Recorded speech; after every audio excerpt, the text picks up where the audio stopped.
بسم الله الرحمن الرحيم الحمد لله رب العالمين والصلاة والسلام على سيدنا ومولانا محمد وعلى آله وصحبه أجمعين سبحانك لا علم لنا إلا ما علمتنا إنك أنت العليم الحكيم ولا حول ولا قوة إلا بالله العلي العظيم. Alhamdulillah. We have 2 points to finish on lesson 6 outline, and then inshallah we'll start in on lesson 7. We've been talking about the maqamat al-yaqeen, the stations of certainty, or certitude, you could say. And I would advise all of us to read the section on certainty in the Book of Assistance by Imam al-Haddad. It's the first chapter, actually. He starts the entire book off, aside from the preface, with "Alayka ya akhi bi taqwiyati al-yaqeen." Right, oh, my fellow Muslim, I enjoin you to strengthen your certitude. And these are all the, you can say, it's interesting because they're multifaceted. It's a two-way street. So these are all the results of yaqeen, but these are also means of acquiring yaqeen. Does that make sense? Okay, so the more that you have gratitude, the stronger your yaqeen becomes, and the more you have yaqeen, the stronger your gratitude is automatically. And all of this, right, yaqeen is essentially the result of ma'rifah, of knowledge of Allah subhanahu wa ta'ala. So if a person had ma'rifah of Allah, gnosis or knowledge of Allah subhanahu wa ta'ala, if Allah removed the veils, immediately they would have all 10 of these qualities, all 9 of these qualities to the fullest extent, right? And actually, I don't remember if I mentioned it, hope and fear would actually not be on that list. So if someone had full knowledge of Allah subhanahu wa ta'ala, they would have full love of Allah, right? And any one of the qualities that is self-serving in any way would also fall away. Right? So hope and fear are both self-serving. Right? I hope for something that I get. I fear something that's going to happen to me. Right? And whereas love is the ultimate selflessness. Right? Love has nothing to do with reciprocity. Right? Love is all giving. Right? It's not about taking. So if someone had ultimate ma'rifah of Allah, then hope and fear would still be there, but they kind of take a back seat to love, and that person obviously their ego would also be gone, so they're not really worried about themselves in that way. Tamam. So we have 2 left, and sometimes they put these 2 as one because they are deeply related. But we'll talk about them separately just for the sake of clarity. Love of Allah subhanahu wa ta'ala. Now the word in Arabic for love, actually there's many words in Arabic for love. The Quranic words that are used for love are hub or mahabba, which are the same word, they're just different ways of saying it. Hub and mahabba, they both come from hababa, which you get the word like habib. And it comes from a root that means a seed, right? Habba, right, is a seed. And then the other word for love is mawadda. Mawadda is also mentioned in the Quran, or wood. And it's a different type of love. Right? Hub tends to be a love that translates into action, a love that leads to service. Whereas wood, it's a little bit different. So love of Allah subhanahu wa ta'ala, the source of it is knowledge. And we spoke about this just now, that it is impossible to love something you do not know about. Right? So the more that one knows about Allah, the more that one loves Allah. Now, why is that the case?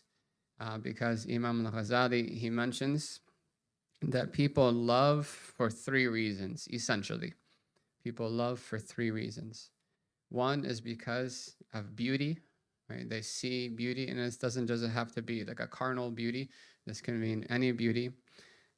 So people, for instance, their heart inclines, right, which is kind of like the definition of love, and an inclination of the heart towards a beautiful sunset. Right? Why? Because they see beauty. Right? Why do people's hearts incline towards beautiful voices? Right? Because it's beauty.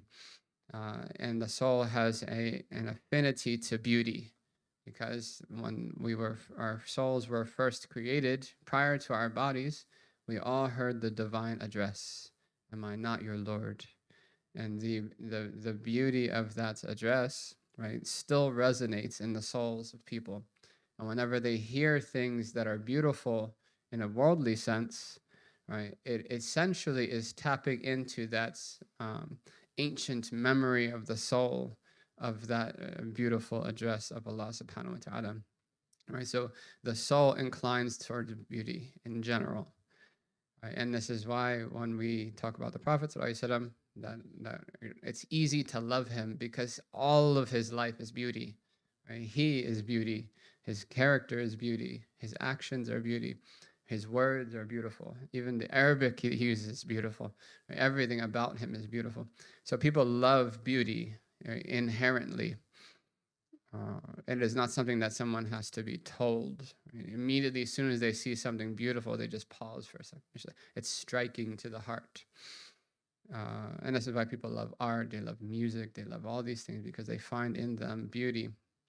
Now, the fruits of so knowledge is the fruit. Sorry, love is the fruit of knowledge, and the fruit of love is witnessing. The fruit of love is witnessing. So once a person reaches a state of love, right, the station of love. Remember, this is a permanent station, a station of love. Then Allah subhanahu wa ta'ala removes the veils from their heart. And they enter into what's called mushahada, witnessing. And this is essentially the end of the path. This is the union, because the lover and the beloved, the entire kind of the torturous nature of love is never quenched until there's union. Right? And all the poetry that is spoken about with regards to love, it all points to that reality. Right? The great Syrian scholar Sheikh Abdurrahman al-Shaghuri, he mentions in his poetry, لو كان لي قلبان لعشت بواحد وأترك قلبا في هواك يعذب. That if only I had two hearts, then I would use one to live with, and I would leave the other one to be punished in your love. And because until there's union, it's torture. And this is why the awliya and the salihin and the righteous and even the Prophet, there's this deep, deep concern, or there's this deep kind of almost a type of distancing from people. It's like they're there, but they're not fully there. Like their bodies are there, they're cognizant, they're aware, they're paying attention, they're answering your questions, but you know their hearts are somewhere else. You know their hearts are with Allah. And this is the result of mushahada. And prior to witnessing, which is mushahada, prior to that witnessing, it's just a longing, a constant longing. And one of the words for love in Arabic is ishq. Right? Ishq is a burning love, and ishq is actually two vines, two, like you see like roses and stuff, two vines, they kind of entangle with each other. That's called ishq. Right? And the ashiqeen, those who truly love Allah subhanahu wa ta'ala in this way, prior to this mushahada, they're almost like tortured souls. Right? This unrequited love, and then they use poetry to explain it. So stories like Layla, Majnun, and stuff like that, right? These are examples of unrequited love, right? And they're obviously not even close when you're talking about the Creator. But many times in their poetry about their love of Allah, they'll use terms like Layla, right? That because the Arabs in general would always hide the name of their beloved. And that's why the Qasida board that doesn't say the Prophet's name until like chapter 4. You don't even know who you're talking about. Just talking about the valleys of Mecca. It's talking about all these things related to the Prophet. But it's not until later in the poem that he actually reveals who his beloved is. Right? It's the Prophet. So So that witnessing, right, is that reality. Now, with Allah subhanahu wa ta'ala, obviously that's exponentially more inexplicable what that means, right, once the veils are unlifted. And this is why Imam al-Haddad, when anyone would ask him about this, right, what does that mean? What do you see? What are you experiencing? He would say, Jahid to shahid, right? Strive and you will see. Strive and you will see. You'll see it for yourself. Just strive. And the word for strive is jihad, right? This inward jihad of trying to inculcate these qualities. But with regards to the Prophet, even the companions, they saw him, but then they would go home, and then this state would come over, and they needed to see him again. They would leave in the middle of the night to go and see him one more time, and then go back to sleep. Right? They say Abu Bakr would sit in the corner and just say, "Wa Rasulullah, wa shawqa ila Rasulillah." Right? I'm yearning to see the Prophet, the Messenger of Allah, and he's like two houses, like 3 houses down. Right? And because, right, unrequited love, right, you have to be constantly with the beloved. So we'll save questions at the end, inshallah. So from kind of like a definition type sense, the lowest level of love is that one loves Allah to the extent that they would never disobey Allah to please other people who they love. Right? So they love others as well. Right? They love Allah and they love others as well. But their love of Allah is priority. Their love of Allah supersedes their love of anyone else. And so they would not sacrifice their love of Allah for anyone else. Right? And this is the lowest level. This is the minimum. This is like the fard ayn. And this is the personal obligation, is that we prioritize Allah subhanahu wa ta'ala over anything else that we love. Right? And the Prophet he said that nobody is a true believer until they love me more than all of creation. So this would also extend to the Prophet, and we'll talk about the fact that they're one and the same. They're not a contradiction. The highest level of love, on the other hand, is to only love Allah.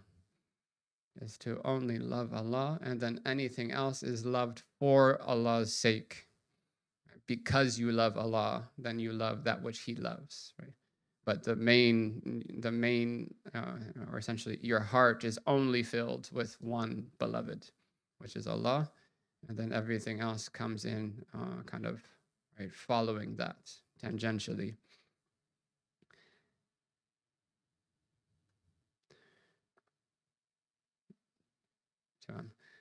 So because everything else that relates to that love of Allah, right, is also okay to have in the heart, is good to have in the heart, because it's a result of one's love of Allah. There is no contradiction in loving the Prophet and loving Allah. Right? So this highest level of loving only Allah does not preclude having love for those things, those that Allah loves. Right? They are one and the same, essentially. Right? So if you love the Messenger of Allah, necessarily you love Allah. And if you love Allah, necessarily you love the Messenger of Allah. It's like when you go to the mattress store and you want to buy just the pillows. It's like, no, it's a set. It all comes together. It's a terrible example. But so loving the Messenger of Allah, right, loving the previous prophets, right, loving the family of the prophets, loving the righteous, right, loving the Quran, loving all of these things are just extensions of that central love of Allah. Right? And the Prophet he said that 3 things, if a person has them, they will experience the sweetness of faith.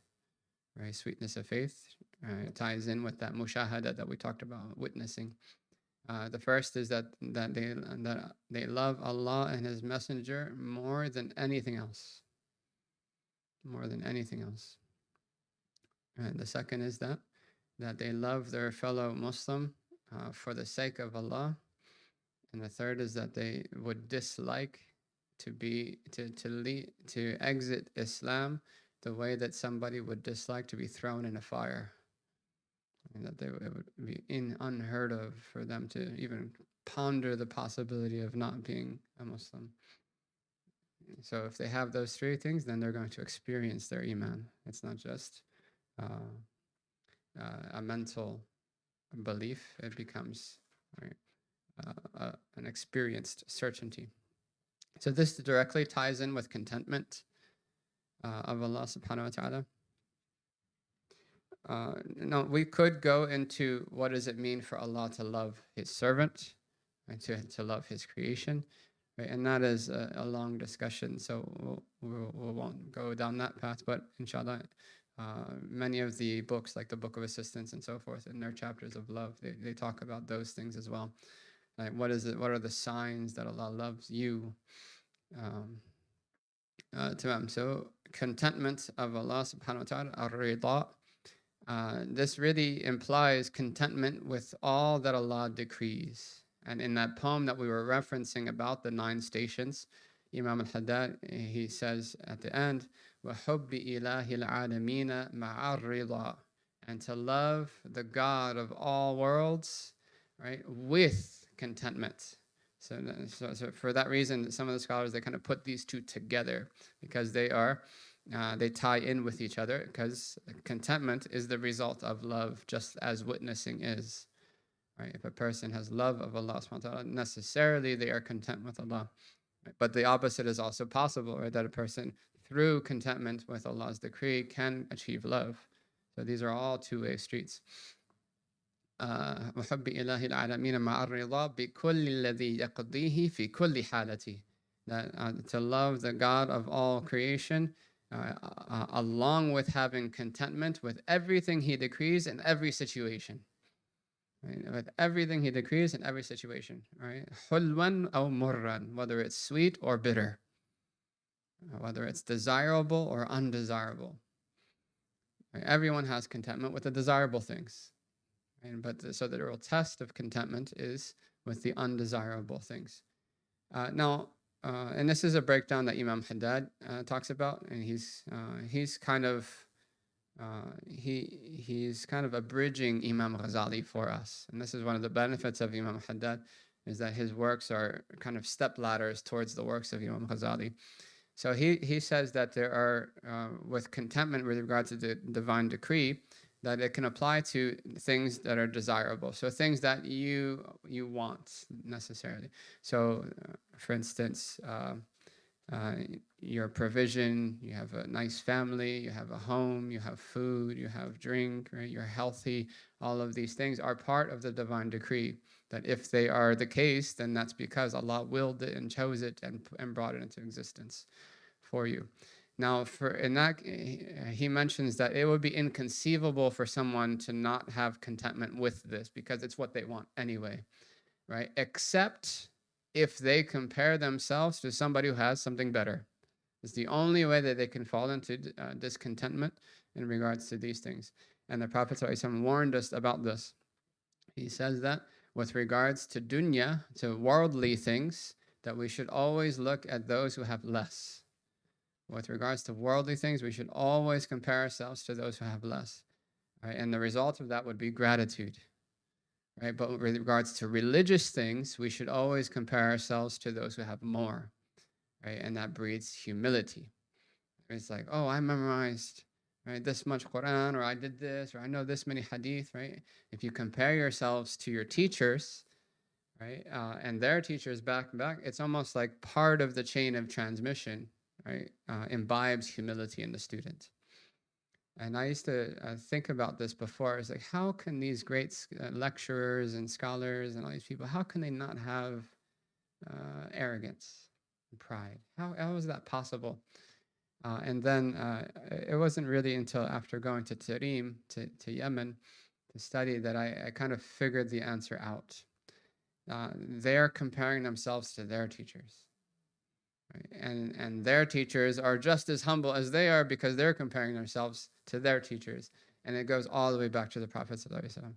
So that part of that chain of transmission is that humility and that gratitude for the trust that and the privilege of knowledge and the trust that Allah has given them to them. But if we compare ourselves the wrong direction, we do the opposite. It's like, oh, I memorized this much Quran, and he only memorized half of that. Right? Now we're getting in danger zone, right? Because One of the fastest ways to get a blessing removed, right, is to arrogantly ascribe it to ourselves, right, which is conceit and not gratitude. It's the opposite of gratitude. And then with regards to worldly things, we look at people who have more. And this is one of the greatest dangers of social media.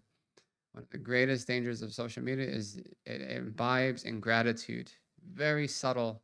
It's very subtle. We scrolling, we're seeing people with really nice houses and really clean houses, and we're seeing kind of the snippets of the best parts of people's lives, right? And then we look at our life, and it's like, yeah, my kitchen's dirty, or I don't have that nice. I don't have this nice thing that they have on there. Oh, I'm not eating that food that they're eating, or I'm not doing it. And it deeply brings us to, or very subtly brings us to discontentment with a divine decree. Right? But if we look at those who are have less than us in those regards, right, then we're naturally going to be content. If we look at our brothers and sisters in Gaza, I don't like. If anything we can learn from that is that we should not be complaining. We should not be complaining. But with regards to the undesirable decree, may Allah give them ease and well-being, inshallah, and relief. With regards to the undesirable decree, this is really where the rubber hits the road. This is where the test is. So the minimum level that a person would be considered, or let's talk about the other way, the highest level of contentment, right, is that we recognize that nothing, that what Allah subhanahu wa ta'ala brings forth as part of the decree is the most wise, is the most just, and it's the best possible thing that could happen. Right? And as the Arabs would say, La abda' mimma yakan, right? There's nothing more wondrous than that which is. Right? Because Allah subhanahu wa ta'ala, out of His infinite knowledge, He knows all of the possibilities, and He limits it to one possibility, and He chooses that possibility, and He brings that possibility to existence. So this scenario right here is a possibility from amongst an infinite amounts of possibilities. Right? If we change just one thing in this gathering, it would be a completely different reality. Right? It would be a different possibility. So out of all of those circumstances or contingencies, Allah chose this. Right? Therefore, that is what's best. Right? Because Allah is the all-wise, right? And He is the all-knowledgeable. He knows what is best, and He is the just. Right? Allah subhanahu wa ta'ala says in the Quran, "Inna Allah la yadhlimu mithqala dharrah." Allah does not wrong people even to the extent of an atom's weight. But at the very least, right, if we can't see it in that light, right, and we may think right now that we could do that, but if something terrible, some terrible calamity happened, right, we need to know what is the least, the minimum. The minimum is to submit in a way that we do not object, that we do not act or speak in a way that connotes objection to that divine decree. Okay, so the Prophet ﷺ, he said, "U'budullaha birrida," worship Allah through contentment. فَإِن لَمْ تَسْتَطِعْ, and if you are not able to, فَفِي الصَّبْرِ عَلَى مَا تَكْرَهُ خَيْرٌ كَثِيرٌ, then being patient on that which is undesirable, in patience on that which is undesirable is great good. So patience is essentially continuing to act in a way that's pleasing to Allah despite the difficulty. So if someone, if there's a death or something happens, right, it is natural for us to, right, really feel the pain of that in the heart, but we can at the very least control our tongues not to say something in objection to this. And this is what Imam Haddad, he says in his poem, "Law wa lim wa kayf qawlu dhil hamaq ya'tarid ala Allah alladhi khalaq." Low, right, if only, saying if only, lima, right, why me, right, wa kayf, and how could this be, right, are the statements of the foolish. They are objecting to the Creator who has created. And these are the types of words that the Prophet ﷺ warned us against. Again, what we say on our tongue has a deep a deep effect on our hearts, right? So saying things like, if only this had happened, right, this would not be. No, this is what Allah decreed. Nothing could change it. Right? No matter if you go back in time and did everything different, it would still be the same result. This is what Allah chose, and Allah's will comes to pass. The difference is how we react, is how we draw near to Allah or distance ourselves from Allah subhanahu wa ta'ala. Right? So at the very least, we can just control our tongues, right? Control our hearts. And the Prophet ﷺ, he was holding his grandchild in his hands as his grandchild was dying, his final breaths. And they described the child was kind of like having a seizure, right, and shaking in his arms, and his eyes started flowing with tears. Now the Sahaba, they knew what contentment with the divine decree was, but they understood that crying was an objection. Right? And the Prophet ﷺ clarified it. They said, Ya Rasulullah, are you crying? And he said that this is mercy, that our hearts are saddened, right? And but we do not say except that which Allah is pleased with. Except that. So the contentment doesn't mean that we're happy that something bad happened. That is not what that means. It means that we understand that what has happened, it was divine decree, right? And Allah subhanahu wa ta'ala knows best how to do in his creation. Right? That he is the most wise, he's the most knowledgeable, he knows what's best for us, he knows what's best for the person who was afflicted, right? He knows what's best in all situations, and we just let it be. Right? Leave it to Allah subhanahu wa ta'ala. But it doesn't mean that we have to keep a smile. We can cry, we can do all of these things. And that's not against patience. It's not against contentment. And then Imam al-Haddad, he quotes Imam al-Ghazali, and this is a kind of a summary of what we just talked about. Ghazali says that contentment with the divine decree is for you to be content with what Allah does inwardly. So for you to be content inwardly with what Allah does, and for you to act in a way that is pleasing to Allah outwardly. Right? So for you to be content inwardly with what Allah does, when you submit in your heart that Allah knows best. I don't know the wisdom in this, right? But I know that Allah subhanahu wa ta'ala is the most wise and knows the best, what's best for me. So in your heart, and then outwardly to act in a way that is pleasing to Allah. Right? So that may mean to be patient. That may mean to now use the difficulty that you went through to help others who are in that difficulty. Many people who have gone through trauma are the best people to help other people in trauma. And these are parts of those wisdoms, right, that Allah subhanahu wa ta'ala can sometimes conceal from us.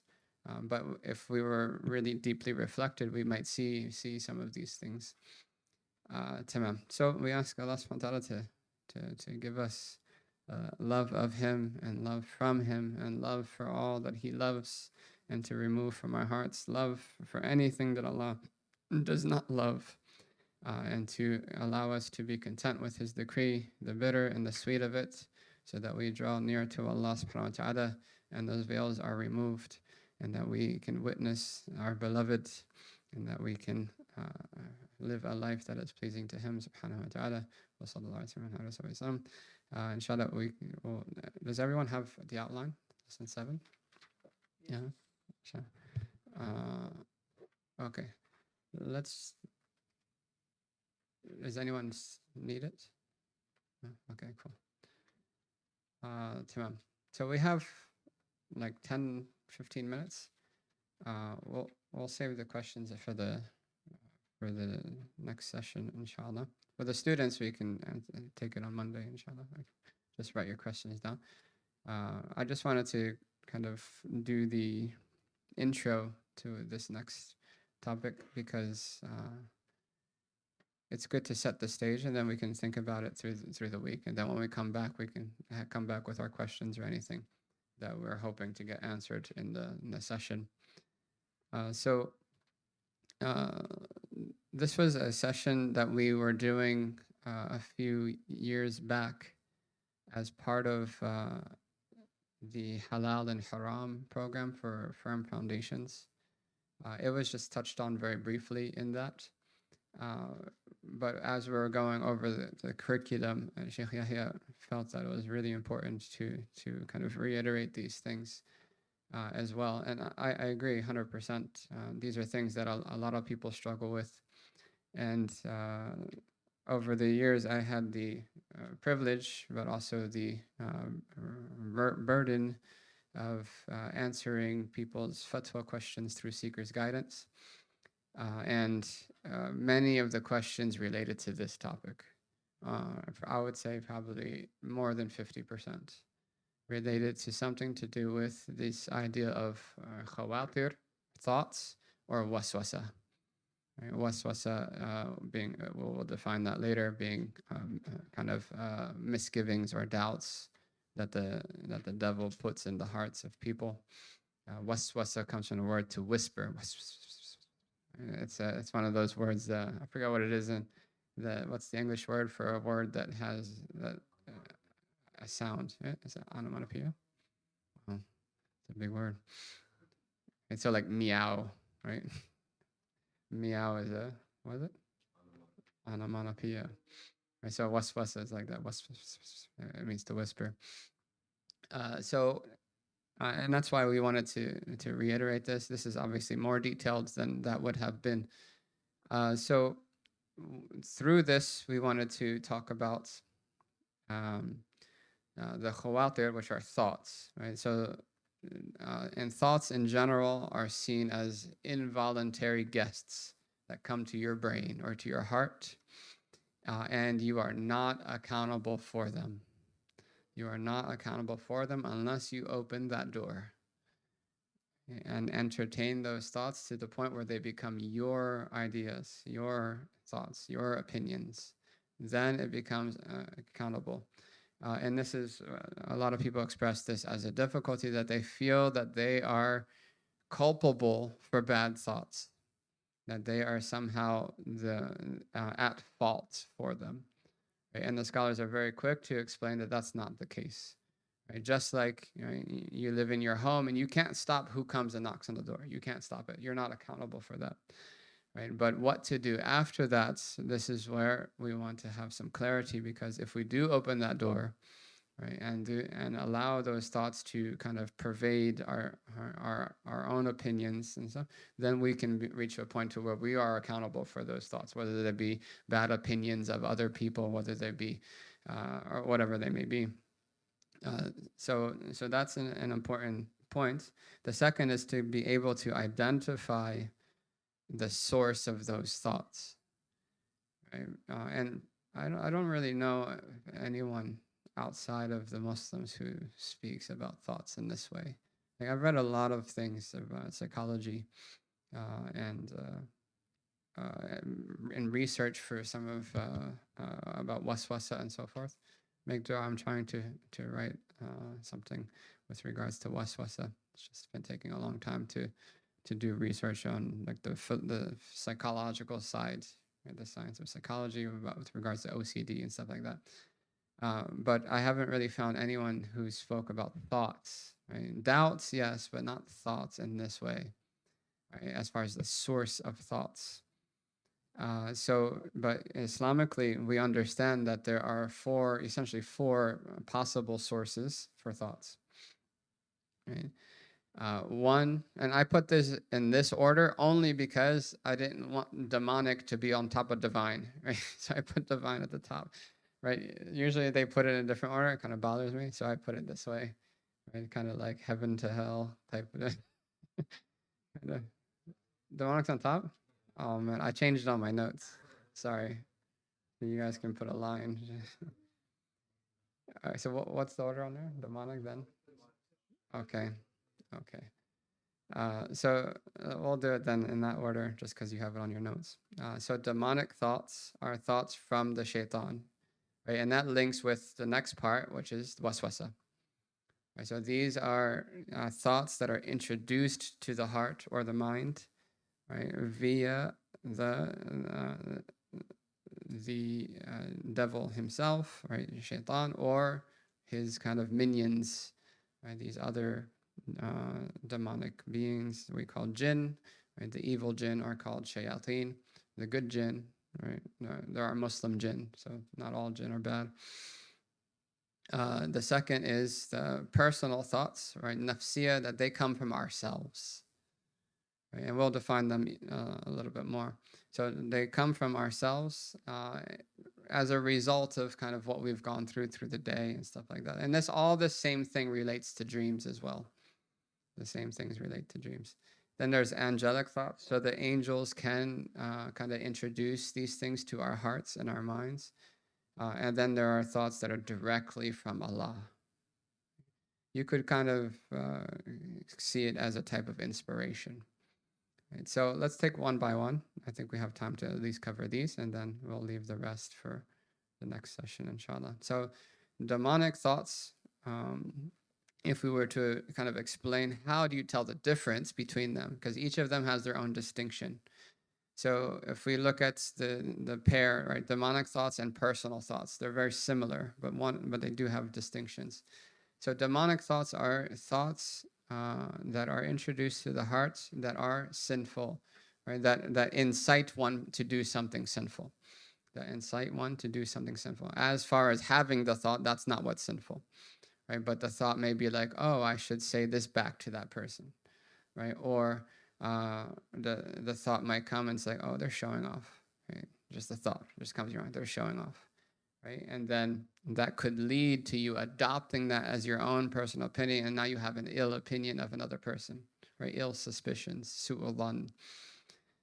So that's a demonic thought, right? And these thoughts are generally, they are impulsive in nature. So if you reject the first thought, then another thought will come. So it's like, do this sinful thing, and you're like, nah, and then it'll just change and say, okay, then do this sinful thing, right? Then do this sinful thing, then do this sinful thing, right? And they'll just come in that regard, because the goal of the shaitan, he doesn't care which haram you do, right? He just wants you to do something wrong, right? So it's like, okay, I'm not going to watch that movie, okay? Then use your phone, right? And do something bad on your phone, right? No, I'm not going to do that. Okay, then do this, right? Or and then there's a criteria which we'll talk about. Like if he can't get you to do haram, then he'll get you to do something that's less good. And if you can't do that, he'll get you to delay a good, and so forth. So these are thoughts from the shaitan. The distinction is that they're not really they're not focused on one thing, right? They're just, right, general bad stuff. Right? He doesn't care which valley you fall, which pit you fall in. He just, as long as you fall. Now, the personal thoughts, they're also insights towards bad things or haram things. Right? And this is what's mentioned in the Quran, in the nafs al-ammarata bis-su' illa ma rahima. Indeed, the nafs, the self, incites people to do evil. These are thoughts to do things that are wrong, right? But they are always fixed, right? Because the nafs likes what the nafs likes. Right? And to use a non-haram example, right? If we were to use an example to distinguish the two, right? So consider, just hypothetically, say that ice cream was haram, okay? Right? So shaitan will say, eat that strawberry ice cream. You're like, nah. Okay, vanilla. Right? Nah. Okay, chocolate. Right? Definitely not. Okay, this, right? And so he doesn't care which one you eat, as long as you do that wrong thing, right? The nafs is like, oh, that strawberry ice cream looks good, right? And then you go to the store, and guess what? They're out of that strawberry ice cream, or the salted caramel, or whatever it is that you like. They're out of it, right? The shaitan would be like, okay, then just get the other one, right? The nafs is like, I'm going to a different store. They're going to have it, right? I'll go to the supermarket, and they'll have a tub of it.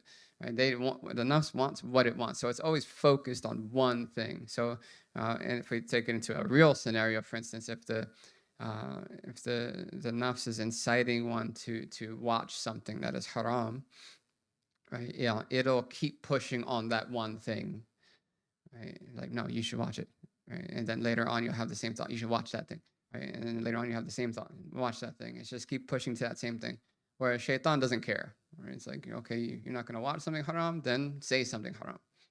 right? Or do something haram. Now, you can kind of use that same criteria as the inverse, right? So the angels are inciting you to any good, right? They want you to just do good things, right? And they're like, go pray salat, right? You should sit down and read Quran right now. Right? You should, right? Why don't you pick up that seerah book, right, and start reading, or you've been wanting to do it, and kind of inciting you. If you reject one, then it'll come up with another one. If you reject that, it'll come up with another one. Say, oh, you should call your mother. Right? You haven't talked to her in a while. Right? You should do this. You should do that. You should do that. Right. So it's general goodness that it's calling you to, whereas divine thoughts they're usually specific to one thing. Like for instance, using the same example, it's like make up with your mother, right? Speak to your mother. And then you're like, oh, I don't have time. And then later on, speak to your mother. Right? It just keeps coming and coming and coming, and it's very persistent. The divine thoughts and the demonic thoughts are very persistent. Now, the demonic thoughts are easy to remove if we understand how to do that, whereas the divine thoughts, obviously, we want to respond to that as a type of call from Allah Subhanahu wa Taala, as the Quran says. يا أيها الذين آمنوا استجيبوا لله وللرسول إذا دعاكم لما يحييكم. O believers, answer the call of Allah and His Messenger when they call you to that which brings you life. So that will set the stage. The next, inshallah, when we sit together again, we're going to talk about the devil's deception. This is actually a book. There's a book of this exact title. Definitely recommend it. It's an amazing book. There is a book with a similar kind of topic by, I believe it's written by C.S. Lewis. I forgot, it's called something notes, Screw Tape, right? The Screw Tape Letters. It's kind of like a satire type comedy, but it's letters that the devil writes about how he deceives people. Right? It's interesting read. But so I believe Ibn al-Jawzi wrote a book called Talbis al-Iblis. Right? So these concepts are from that. And we did a lecture in Seeker's Guidance also on this. Right? And Sheikh Faraz had some, mashallah, beautiful sessions. If you can find it on the website, you can watch that as well. So you can see what we were talking about, like who is the devil, the devil's role, the devil's objectives. But once we get to the part where, like, how to combat it, it's actually quite simple. It's not that difficult, right? And waswasa is just an extension of that, right? Waswasa is another name for these insinuations that the devil will give. It can be very damaging to a person's deen, but the solution is not that hard. The solution is not that hard. Even if somebody has kind of dug themselves a very deep hole by following the waswasa over many years, it's not that difficult to get out of it, right? So one should definitely be optimistic. So we'll pause there, inshallah. Actually, we have 15 minutes, right? 8:15, right? 8:10. Okay, so we have 8 minutes. So let's take questions, inshallah. Advance.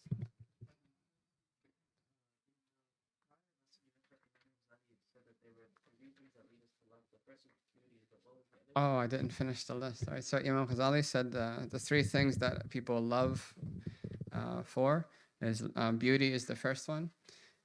The second is perfection, right? Perfection.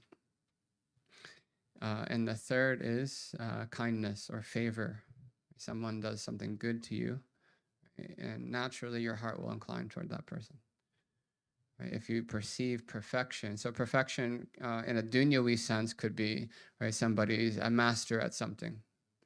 Right? Someone's like the best basketball player ever. Right? Automatically, right, as soon as you know that, you have an inclination, right? Because the heart perceives perfection. And perfection and beauty can sometimes go hand in hand. So like the sunset, like you can't improve on that beauty, right? Because it's perfect. The intricacies of the human eye and all of these things are just perfections. So his argument was that because this is the reality that people love for these three things, that all three of these are manifested in 100% in Allah. Right? These are all three of these in their highest form are the qualities of Allah alone. Because Allah is the only one who has done favor to us in the real sense. Allah is the absolute beautiful. Allah is the absolute perfect. So it is natural for the heart to love Allah, but it requires knowledge of those things for that to happen. And in a human sense, the Prophet has all three of those. Right? And that's why it's easy to love the Prophet with the prerequisite that one knows the Prophet. Any other questions? What is that? Jamal, Kamal, and Ihsan. Jamal, Kamal, and Ihsan. Yeah.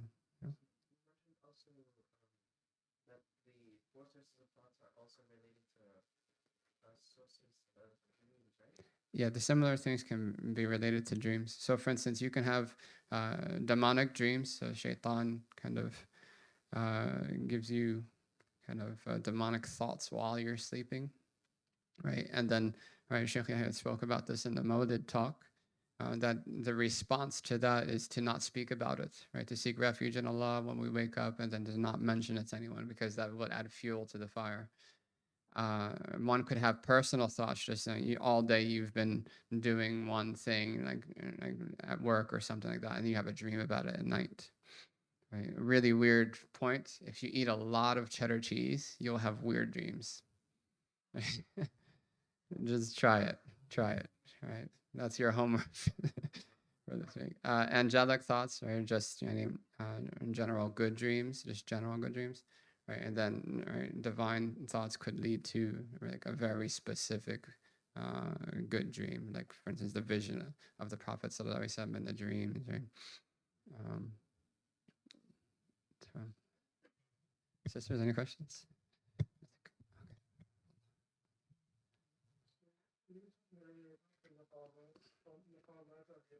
Mm-hmm. There are means and there are results of the thing. So you're talking about how like essentially like for example, if you were to have like gratitude, then that would put into more certainty. More certainty would put you into more type of gratitude. So essentially it's like a ladder of like bouncing off of each other.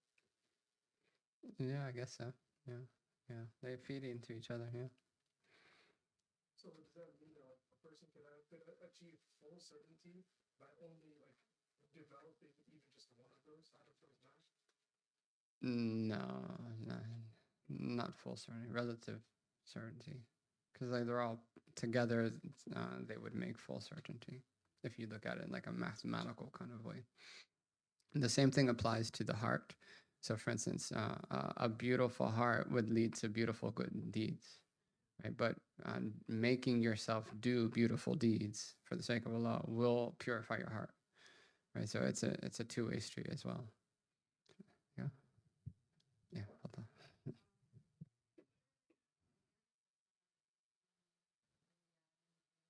Mm-hmm.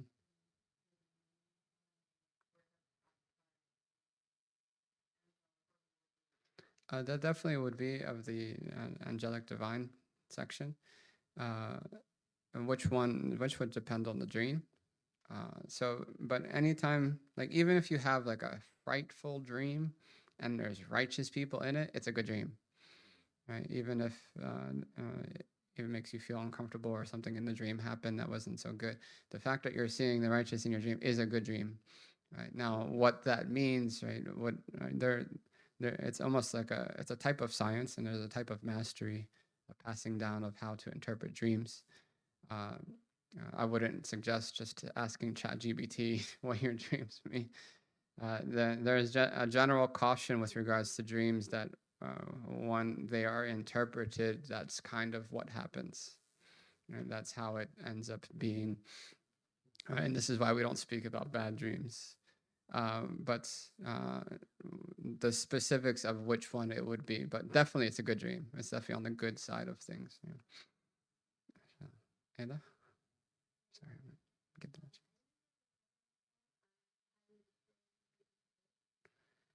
The second one is to love another Muslim for the sake of Allah. To love another Muslim for the sake of Allah. right? And that's why really the only beloved is Allah, and all these things are just tangentially related to that.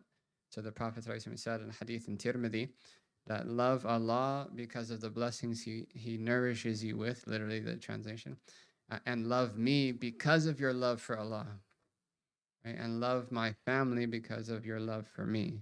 So it's all, if you trace it all back to its original source, the source is Allah, my love for Allah. Allah. Mm-hmm. Mm-hmm.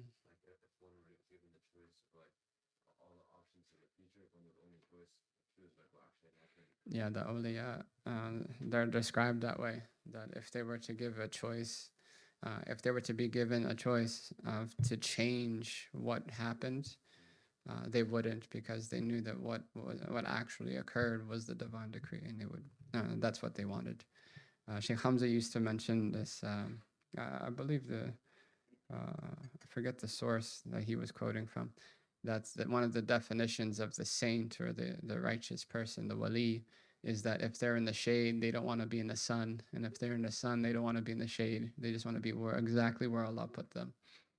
And this doesn't preclude like acting and seeking things out, and right, because Imam Ghazali, he said, right, that to be content with what Allah does inwardly, right, but to do outwardly what pleases Allah. So right, it's not against contentment to take the means to achieve things.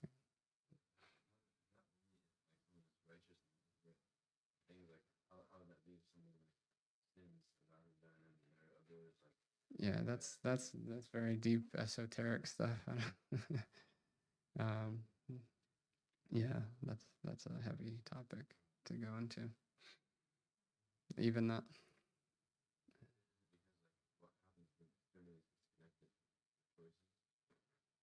I'm not sure. I'm not sure. I'm not sure. That's like super deep stuff. High above my pay grade. There we go. Mm-hmm. Mm-hmm. If someone has qadas to make up or wrongs to redress, does that decrease them in drawing nearer to Allah or restrict them from drawing nearer to Allah? No, not at all. And sometimes those things that that extra level of things that they have can actually catapult them forward to Allah faster.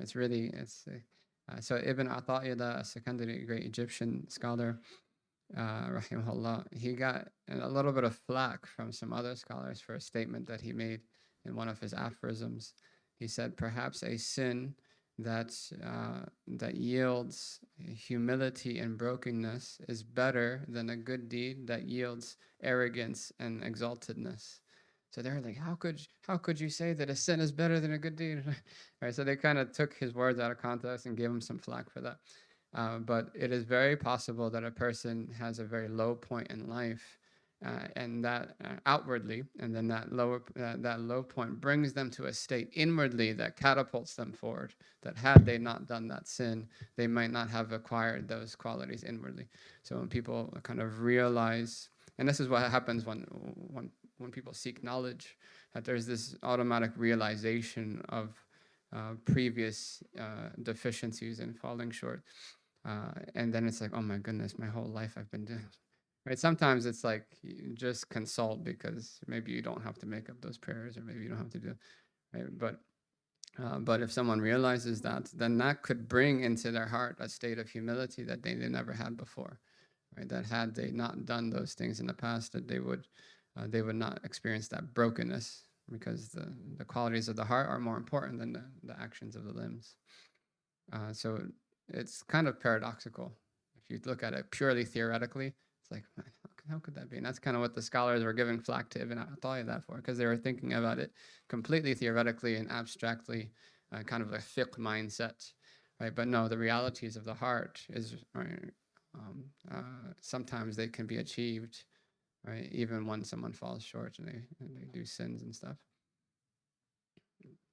So we'll pause there. I think we're going to call the adhan. صلى الله عليه وسلم الحمد لله رب العالمين